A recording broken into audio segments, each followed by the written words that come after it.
I find that so incredible because I'm just like, because as a pregnant woman, the last thing to, well, or as a baby, the last thing to develop are your lungs. The fact that she came screaming. Well, Thank you. it was, I wouldn't call it screaming. It was literally like, I don't even know how to describe it. You know, like if you hear like, I guess people don't usually hear mice. Hopefully, they don't have them. But like a tiny little bird, like in a distance. It was like a like it was like a tiny. It was three times and spaced out, and it was like a tiny little high pitched noise. But to find out that it was coming from her, and she didn't make a noise again, literally till much later in our NICU journey, because we were in there for 115 days, 4 months, up until close to her due date when she was equivalent to term. But she didn't make much noise until much later on because either she was intubated or she had a mask on, and like you said, the lungs are developing. So every time you'd have this silence and you miss what you should expect of those usual first cries, I would think back to this moment and I'll be like, my girl has a voice. It's hidden right now, but she has a voice.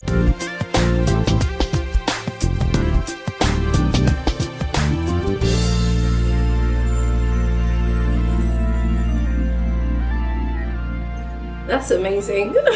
That's absolutely amazing. So what was that period like afterwards, having to then stay in the hospital till basically she was full-time? How was that like for you? It was hard. It was not what you would expect. It felt at its worst like you were living. It felt like you were still both pregnant and you had a baby at the same time. So in terms of preparations, you're 5 months. You're kind of getting your head around the fact that baby is actually coming soon. But then at the same time, you're just, well, for me anyway, I was just starting to plan the nursery and the things I need to do at home. And you would have been winding down work, but at the same time, your baby's there. And so you want to be there with them. And you feel like I should be with my baby. So it was a weird place. You have the kind of phantom baby belly rub happening, which people do anyway, or even after a normal pregnancy. But it's a strange thing to think you can't. It's like, you know how they say you can't have your cake and eat it, but this time it's like you can neither have your cake nor can you eat it because you can't have them in your tummy, but then you can't have them at home. You're in this unforeseen in between. So that's at its worst the feeling of this is so outside of what would have been expected. At its best, though, which is what I remember from when I first walked into NICU, it was just hope and life and a strengthening of myself in a way that I could not have fathomed. I found myself operating in encouraging myself, encouraging anyone I found around me, being so thankful for people who dedicate their lives to giving the most vulnerable the best chance of life. To these nurses and doctors who were so incredible that they see the stats and the numbers, but they never forget that there's a mom and a dad who just love their kiddo behind every single parent in there. They call every child by name. Anytime they're doing ward rounds, they ask, how's mommy? How's daddy? They were very invested in allowing you to still maintain as close to that sense of you have now become a family as you can in that gap. I was so impressed with the facilities, not just the equipment in terms of the life-giving equipment, but also they had like a parents' room. They had places where you could stay over until you're ready to go back home.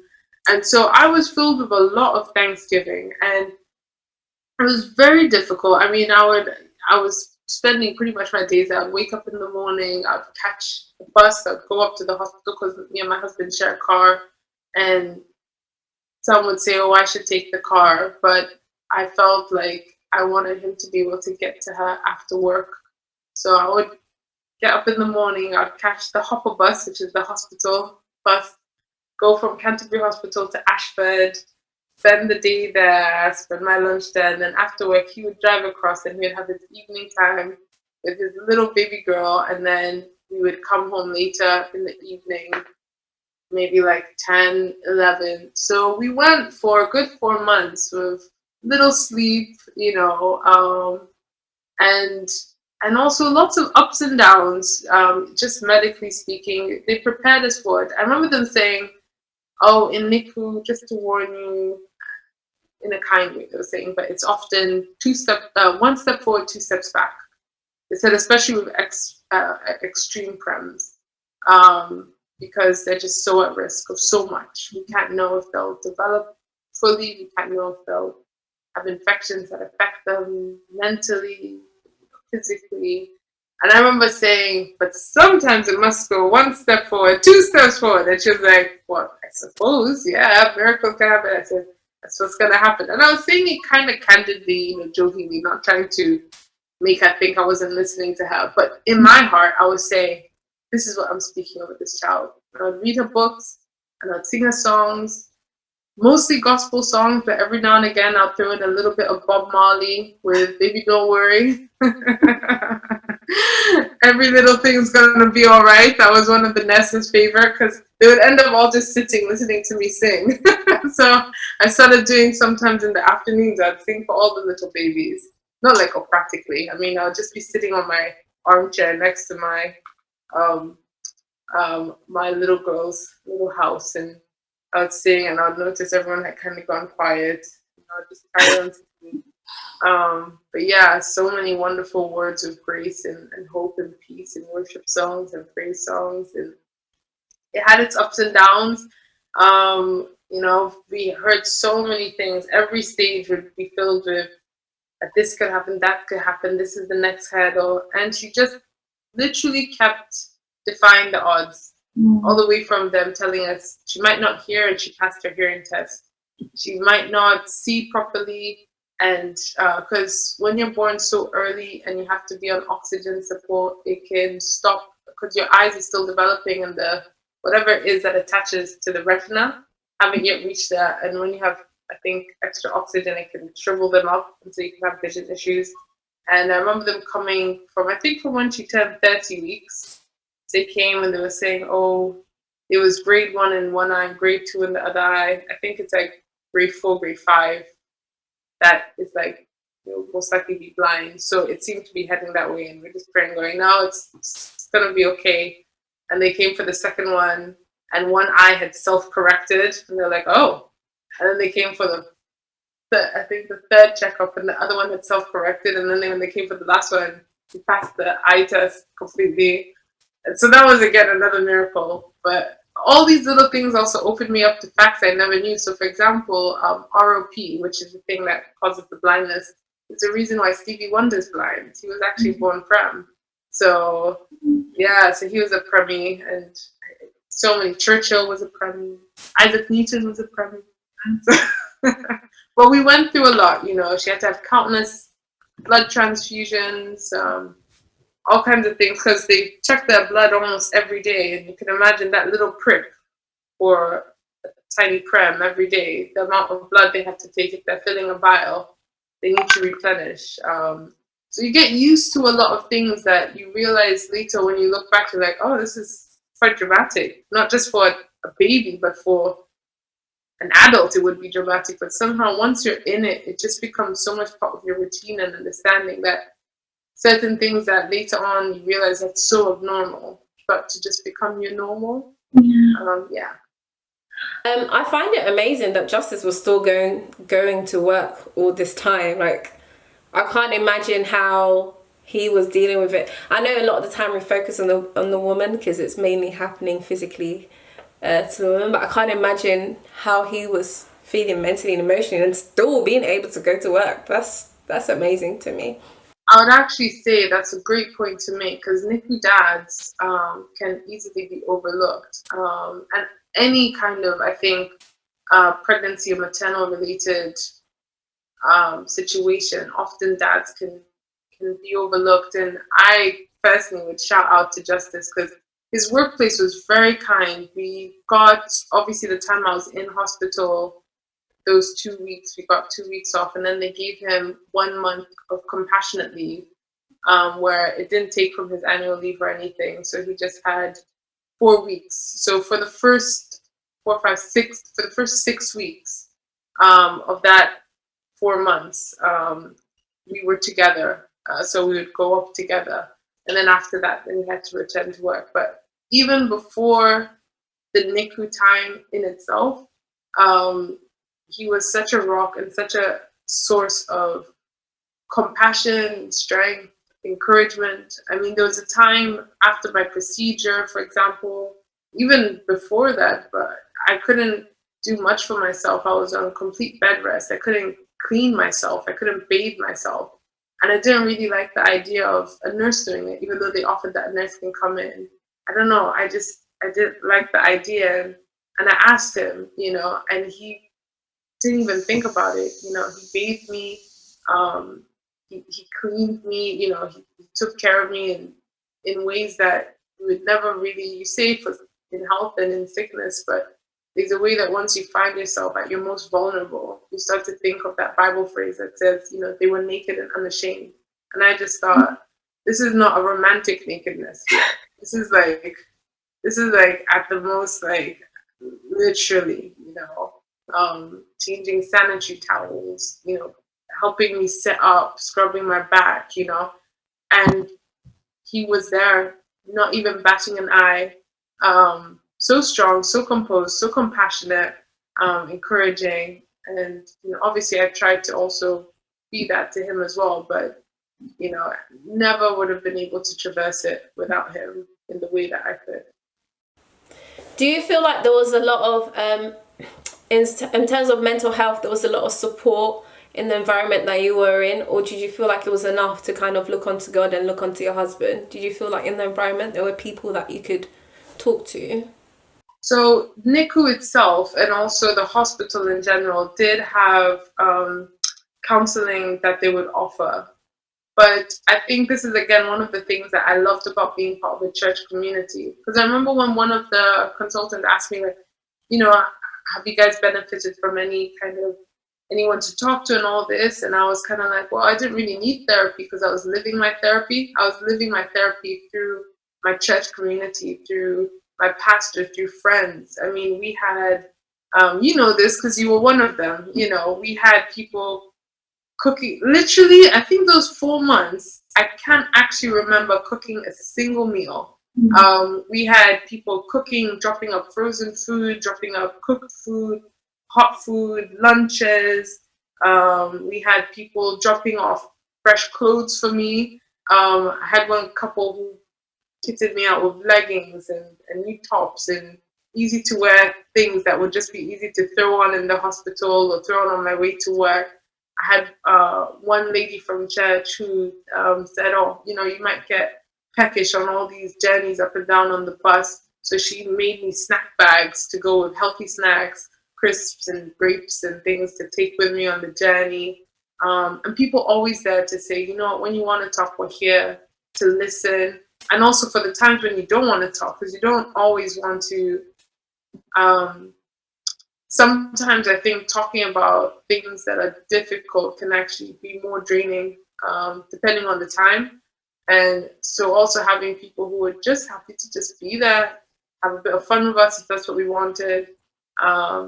So I think we lived our therapy in the sense of the church community, the community of Christians, which is part of God's design of being there for each other. I am so aware that there would have been so many people praying for us that I know that I cannot say, oh, I prayed and so it kept me in peace. I know that I prayed, but my prayers were backed up by the prayers of the saints, the prayers of people who loved us, cared for us, who were trusting God for us. Both prayers that I heard about when they say, I'm praying for you, and there'll be countless of prayers that they never would have even told me of. People who would have just heard our story through a friend's friend or a sister's uncle and prayed for us. And I know all of that just surrounded us and kept us. So yeah, we had help. We had emotional and mental health. It wasn't in a formal setting, but it was in a group and a community dynamic that was so enriching that there's nothing else I could have wanted.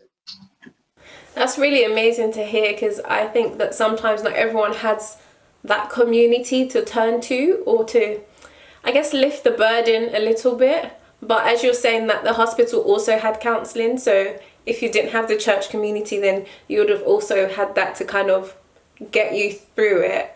And also, you have to know yourself as an individual and also as a couple, if you're a couple, because there are different modes of supporting your mental well-being. And for some people, that formal route of counseling is what's best.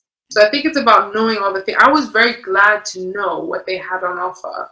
I found that this was my route, that we took. This was what was working for us. Conversations with ourselves, conversation with our pastor, people we loved, with our family, and then also that community support that I described. But for some people, that formal therapy is what's going to help them. So I think it's about knowing that there's so many different avenues out there, and the main thing is that you don't need to go through things alone, and you shouldn't. I think we were designed for community, for communal support, and whether that's in a community or on a one-to-one discussion, with having other people able to help us get through difficult situations, and we're stronger for it. It doesn't make us weaker; it makes us stronger. Completely agree. My next question to you is, how did it affect you physically? Because being a mum myself, like, I don't know, in my head after having Nathaniel, on the way back from the hospital, I thought, I'm superwoman. I'm going to pop to Asda, stop at Asda, I'm going to grab a few bits. I literally took like 3 steps, and then my body reminded me that you've just pushed out a whole human being. So get back, sit in the car, and let your husband do it, which was like really difficult to accept because I'm very hands-on. I don't know what your experience was, because it might have been completely, everyone's experience is a bit different. How did you cope with it physically afterwards? So first of all, thanks for asking that question, because I think one of the misconceptions that sometimes is had about premature birth is that it won't have as much of an effect on the body because the baby was in full term.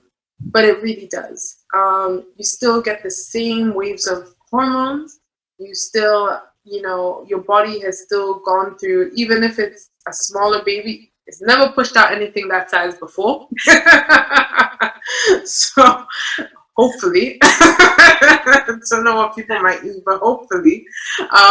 So me personally, I was also one of these people. I think I was running on adrenaline for the first, especially once we left the hospital.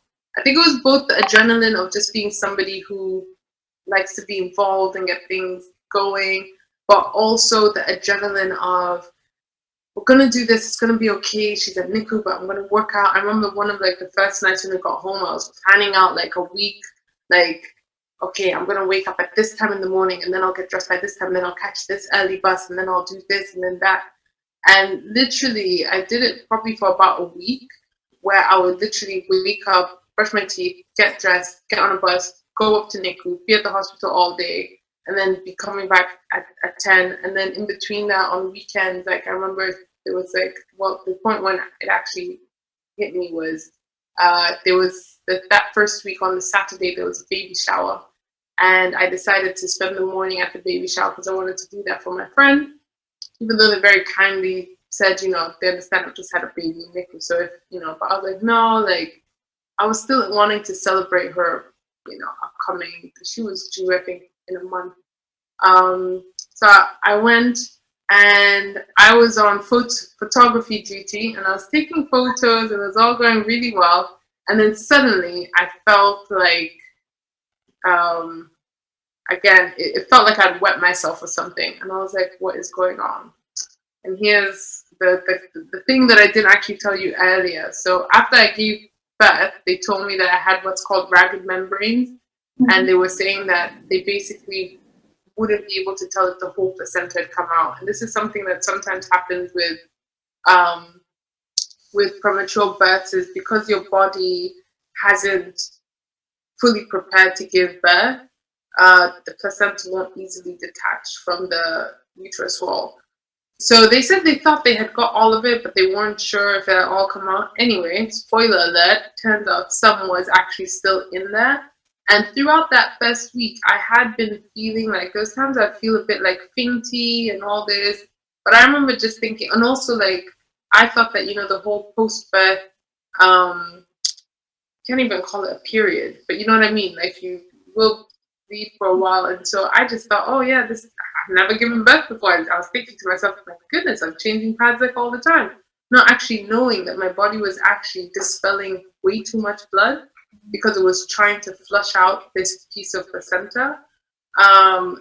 So long story short, I ended up having this huge gash, being rushed to hospital, but then the blood stopped, and then they were about to discharge me 2 days later because they said, oh, they'll give me an ultrasound as an outpatient.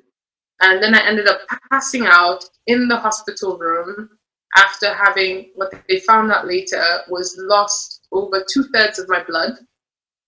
But because, again, I was running on adrenaline, I think, anytime I'd feel, because throughout the week I remember thinking, man, like I would be standing, in the hospital or near Jayla or at this thing, and sometimes I'd be like, oh, I need to sit down, I need to lunch, I feel a bit faint. Not knowing that I was running on like much less blood than I should.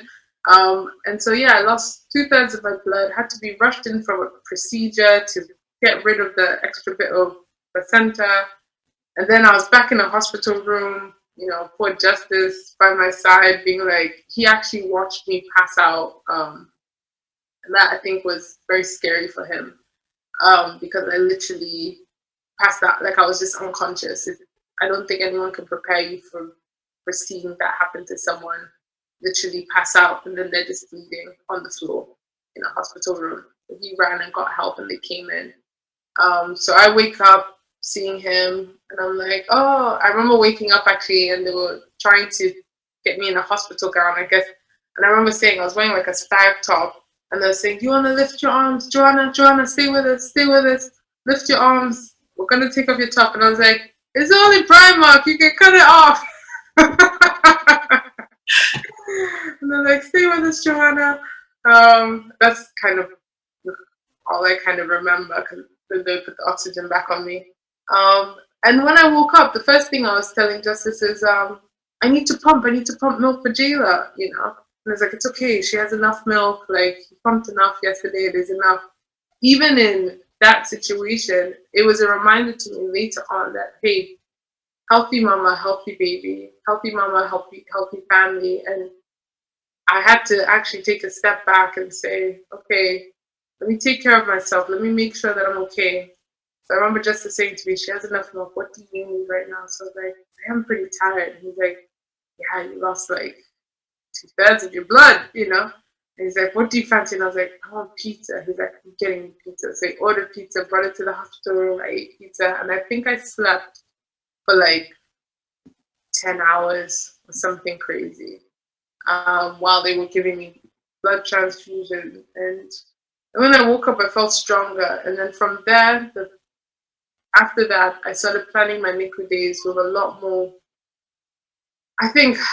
sense and a lot more kindness to myself, which actually translates to kindness to Jayla as well. So I would say, I'll wake up, I'll have breakfast, I'll sit down, I'll go catch the bus. But if I miss that morning bus, it's okay. I'll do this and then I'll get there by this time and then I'll stay. And so allowing myself to be a lot more flexible in that. And I think that would be a message I would definitely pass on to other NICU moms and NICU dads is that, you're already being the best that you can be for your child in loving them and being there for them. And so you don't have to be killing yourself to be loving them, and actually you will find that balance. And at the beginning, it's understandable that there will be a rush of adrenaline, and I think it's part of the coping and it does help. But as you progress, especially if you're a parent of an extreme prem and you're going to be in there for a long haul, to be able to know that it's okay to pace your journey, and to to give room for endurance, not just the sprint at the beginning, but the endurance to carry through this new chapter. Because it's a lot. You're both a new parent and you have a child in hospital. It's a lot, I definitely agree with you. I feel like self-care is so important. And I guess it's just, human nature. You may just feel like, oh, like this part is not over, but we've kind of got over this hurdle. Let's like get back into the busyness, because that's what you're used to. You go to work, you come home, you eat, you do this, you see friends, and you just feel like, oh, let me just get back to the normal routine, where actually you need to look after yourself. I will slow down, not by choice, but slow down a little bit and just have a breather and think, you know what, it's fine. Like, I don't have to be going at the pace that I feel like I should be going. It's okay to slow down and just take things a bit easy. And that's in for communication. That was something I was going to add in as well, is you will get a lot of, I'm sure it's the same as even just after any birth, all the congratulation messages. Oh, we'd love to come visit you. Oh, we'd love to do this. And the same with a baby born prem. You'll get some of those as well, but you'll also get a lot of like, how can we help you? Are you okay? Shall we be there for you? And also, especially if you're a person who's inclined to want to reply and, do all this kind of thing. There were times I just actually felt like there was a good chunk of time where I would just reply to WhatsApp once a week. So I had an update that I would send to very close friends and family.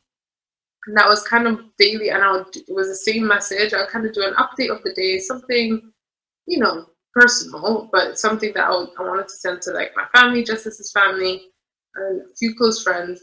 But then for everyone else, I kind of would like pick a day that week and I'd reply messages. And for the rest, I was kind of like, it's okay. It's okay. If someone's like, oh, when can I visit you? And I'm like, I don't actually have the mental energy right now to try to look and think when would be a good day. So I'm just going to leave it. And then when it comes and I think, oh, that might be a nice time to see someone, I'll message you then.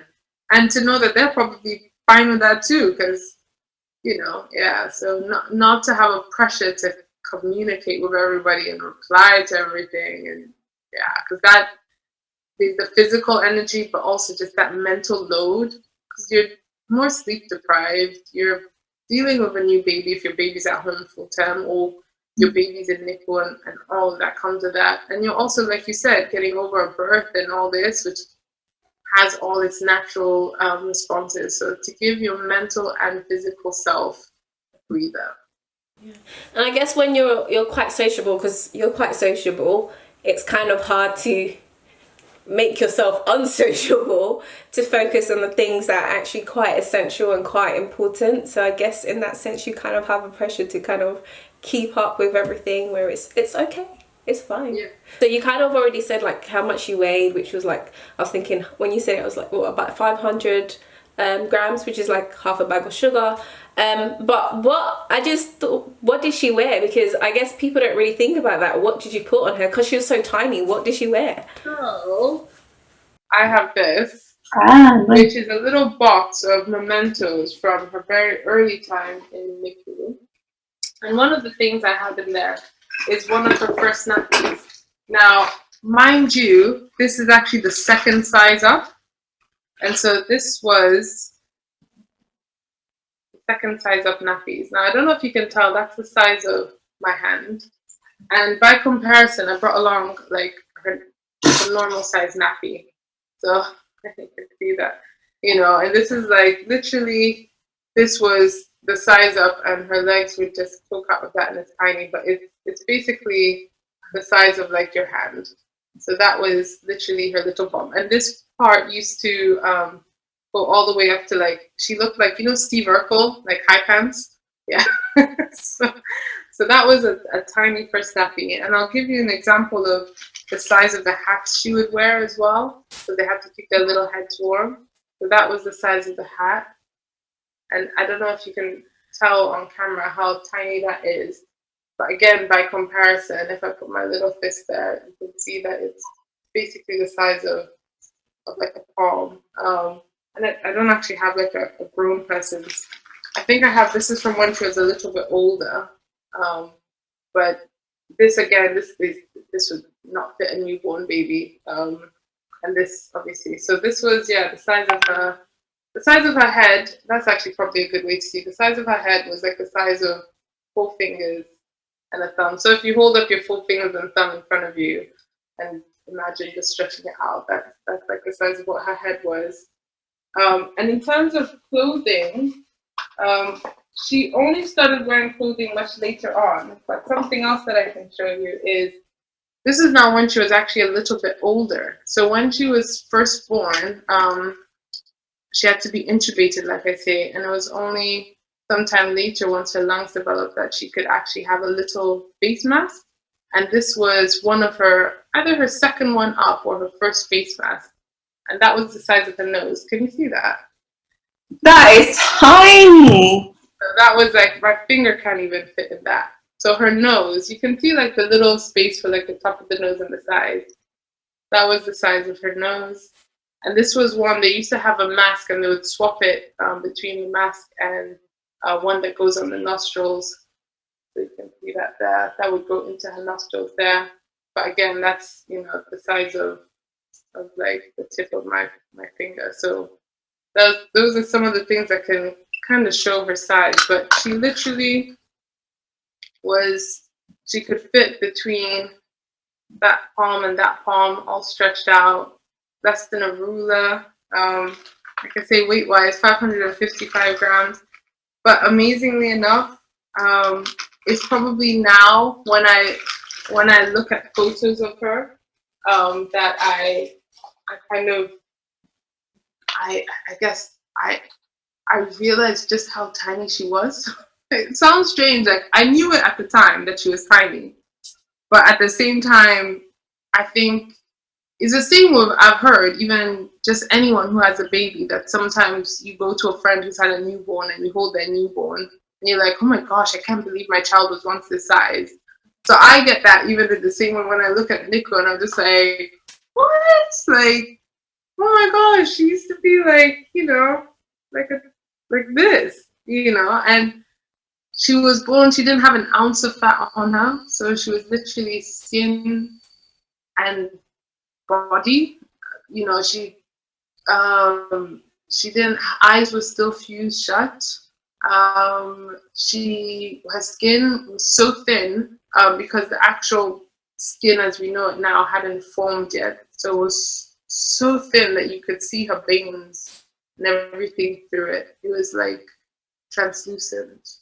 And yeah, it was something that I don't know, I can still picture seeing her surrounded with all those wires in this tiny, vulnerable, fragile state, and still thinking, this is my baby. Like, I will love you. Like, that is my vow, I will love you, because obviously you have those floods of maternal instinct, but there's also, I don't know, I think it's probably the same with anyone who has a baby. There's also a sense of like, my goodness, I'm a mother. Like, you're suddenly thrust into this sense of, I don't know if other mothers feel this way, I think so. Like, you realize you don't know, you'll never fully know everything that motherhood will entail. I think you have to traverse it step by step. As a mom, you only go through each stage for the first time once. And I think it's very natural to sometimes not necessarily know, you don't necessarily always feel like you know what you're doing. And so I guess for all the NICU moms out there, any mom really, but I guess specifically for NICU moms with friends out there who go into this room and see this tiny, fragile, vulnerable baby and think, oh my goodness, how am I going to traverse this? How am I going to deal with this? To know that that is a normal part of motherhood, because I think sometimes they can be things that we can think, oh my gosh, because I've had a prem, that's why, especially if it's your first baby, you can think, oh, is that why I feel like I don't know it all? But actually, that's a normal part of motherhood. You know, the same way as like, you know, I chat to some NICU moms sometimes, and let's say your baby's doing something that's just weird, or you're like this, they're crying, or like this and that, and you're like, oh, is it because of this, that, and the other? And I always say to them, the fact that you care is just a demonstration of how much you love them. Like, this is part of motherhood. And so, yeah, so I walked into that room, and even though she was so vulnerable, so fragile, so covered with medical equipment, all I saw was life. And I was sitting there bowing to this precious little girl that Mama's here, and I'm going to love you, and I'm going to be here for you. I'm going to pray for you. And we've called you Jayla, which means God will protect.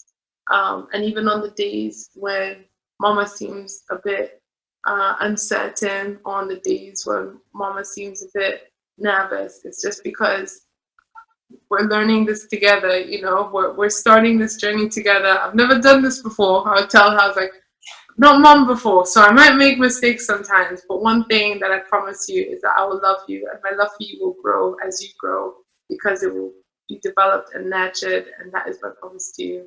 And yeah, that's really amazing. I'm just thinking back to the stuff, the little clothing items, and I was thinking, even dollies don't fit into that.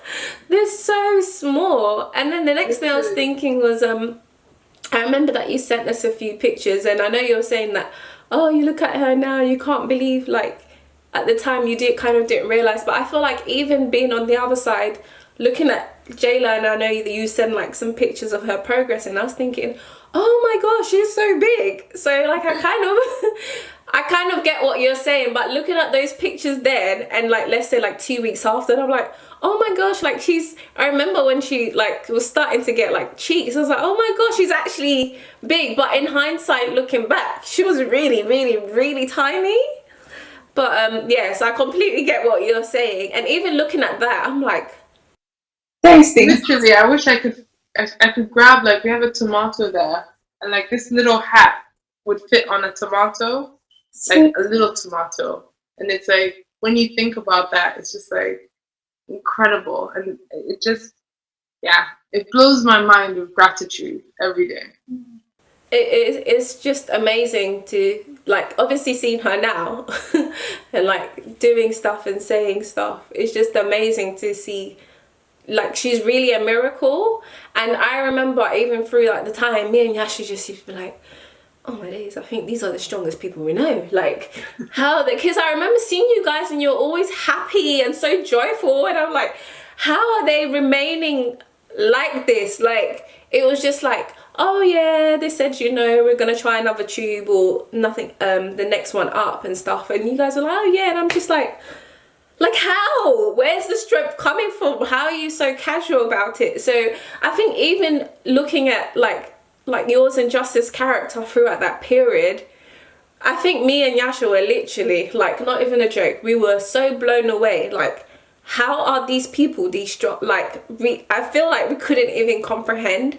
But it's just amazing to see that even in that state, you guys could still be encouraging to other people to be like, do you know what, you could be going through stuff, but it's okay, it will get better. Like, just hold on, God, it's fine. So even watching you guys then was just like how are they like so casual? Like, even like, I remember like with the baby shower, I think I'd seen you, it was after church, right? I'd seen you and you were like, I was just like, how is she even here? Like, I was just, how? But yeah, it's just amazing to see that, like, you've been able to positively get through that journey, and just to show that, like, Jada really, really was a miracle, or is a miracle.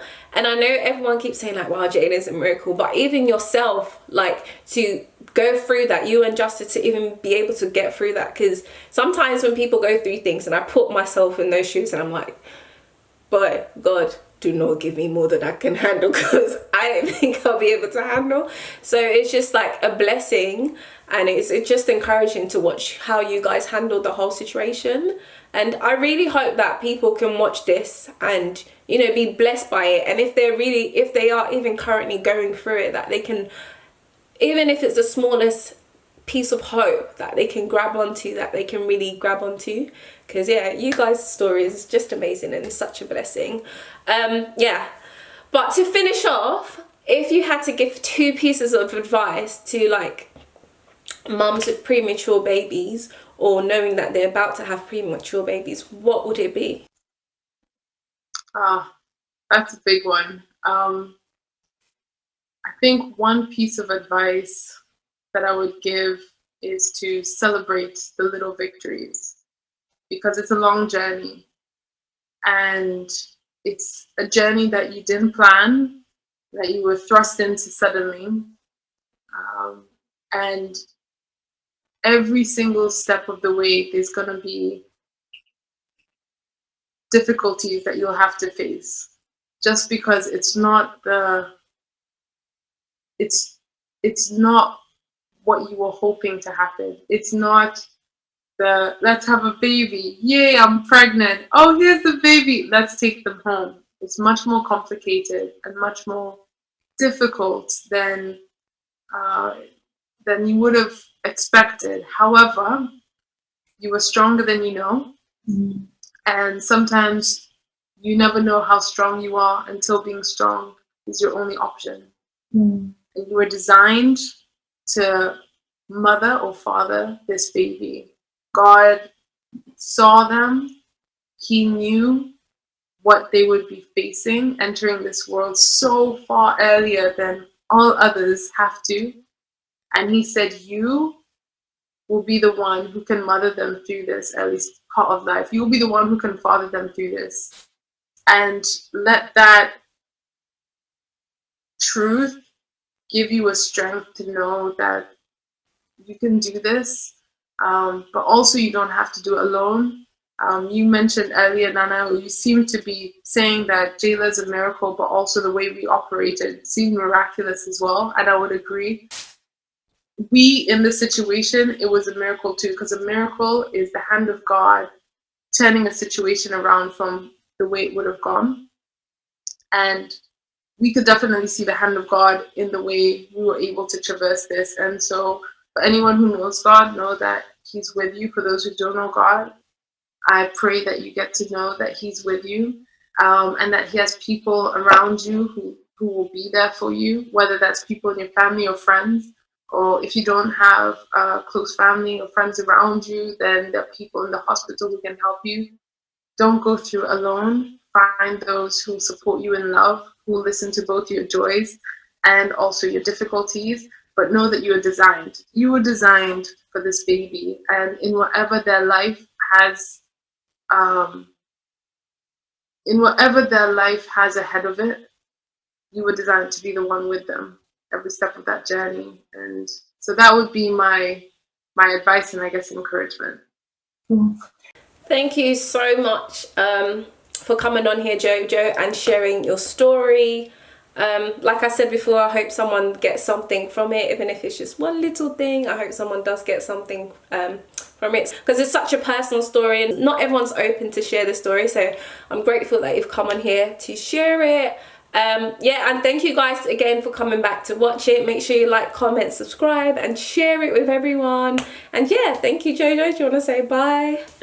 Yeah, bye everyone. Nana, thank you for having me on the show. Like you say, it's a personal story, but one thing I know is that we got through this for a reason, and I would love to continue to support people. So if there's anyone out there as well who was moved or touched or is personally affected by this story, I'm sure that if you comment or somehow get in touch with Nana, then we can find a way to get in touch. But I want to be there to encourage people, support people, to let the strengths and the lessons we've learned be strengthened and hopefully support for them too. So yeah, thank you for having me. Perfect. Thank you for coming. It was a pleasure.